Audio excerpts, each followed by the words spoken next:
నాకు అతను మెయిల్ పెట్టాడు. బతకలేకపోతున్నాం ఇంకా. మన వల్ల కావట్లేదు అసలు ఇక్కడ బ్రతకడం. అసలు ఇంతమంది ఎలా బ్రతుకుతున్నారో, అసలు మా ఫాదర్ ఎలా బ్రతికాడో, నన్ను ఎలా పెంచాడో ఏంటో.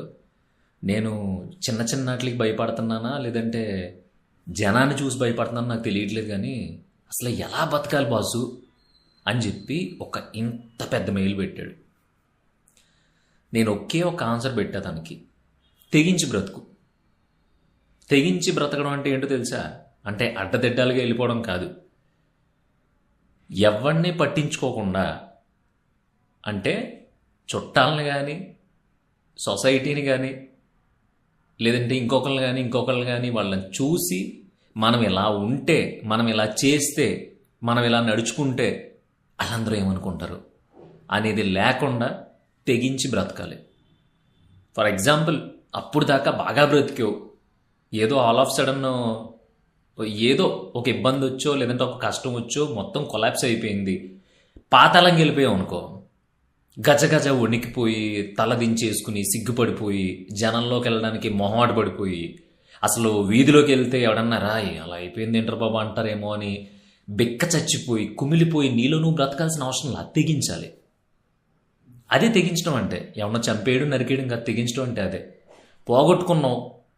అంతకు ముందు వరకు కారులో వెళ్ళావు, లేదంటే బండిలో వెళ్ళావు. ఇప్పుడు చెప్పులు కూడా లేకుండా బయటికి వెళ్ళాల్సిన పరిస్థితి. వెళ్ళు. ఆడు కాళ్ళం చూస్తాడు, నీ వంక చూస్తాడు, ఓదార్చడానికి ట్రై చేస్తాడు. అప్పుడు అడిగి చెప్పు, రే ప్రాణం ఏం పోలేదు, ఏదో సంపాదించుకున్నాను, నేను వేసిన ఒక తప్పడడుగు వల్ల, లేదంటే నేను చేసిన ఒక మిస్టేక్ వల్ల దొబ్బింది మొత్తం అంతా. సచ్చే లోపు మళ్ళీ సంపాదించలేనంటావా?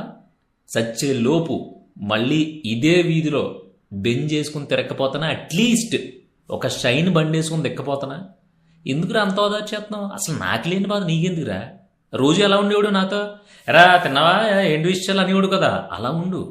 నా మీద జాలిపడాల్సిన అవసరంలా. ఎందుకంటే ఒక కాలో చెయ్యో పోయిందనుకో నాకు, అప్పుడు నువ్వు జాలిపడాలి. ఎమ్మరి అలాగరా రేపు పొద్దున్న నుంచి ఎలా తింటావు, ఏంటి పరిస్థితి, నీ పనులు నువ్వు ఎలా చేసుకుంటావు, అప్పుడు జాలిపడితే అందం.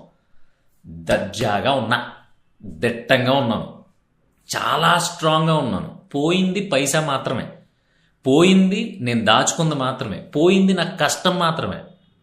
ఏ రేపొద్దున్న రోజు ఇప్పుడు ఎంత స్పీడ్గా సున్నాలా ఊడ్చిపెట్టుకుపోయిందో అంతకి 100 రావచ్చేమో కదా. రావచ్చేంటి, వస్తుంది గురు. ఇంకేంటి, పద ఒకటి ఇదావుదాం అని చెప్పి ఒక్కడ దగ్గర నువ్వు తెగించి మాట్లాడగలిగావు అనుకో, రేపొద్దున్న ఊళ్ళో ఎవడో కూడా నేను పైకి కిందకి చూడ్డు. అసలు చెప్పులే కాదు, నువ్వు లింగి లేకుండా వెళ్ళినా ఎవడో కూడా పట్టించుకోడు. అమ్మో ఈడు జోలికి వెళ్తే ఇప్పుడు ఏదో స్ట్రాంగ్గా చెప్తాడు రాని. అలా తెగించకుండా నీ కొంపలో నువ్వే కూర్చుని బయటికి వెళ్తే ఏమైపోద్దో, బయటికి వెళ్తే ఎవడేమనేస్తాడో, ఇప్పుడు ఫోన్ ఎత్తితే ఏ చుట్టం ఫోన్ చేస్తాడో, ఫోన్ చేస్తే ఏ అత్తగారు ఫోన్ చేస్తాడో, ఫోన్ చేస్తే ఏ అల్లుడు ఫోన్ చేస్తాడో, ఏ బావ ఫోన్ చేస్తాడో, ఫ్రెండ్ ఫోన్ చేస్తాడో, కావాల్సినోడు ఫోన్ చేస్తాడో అని ఏం కుమ్ములు పోనక్కల్లా.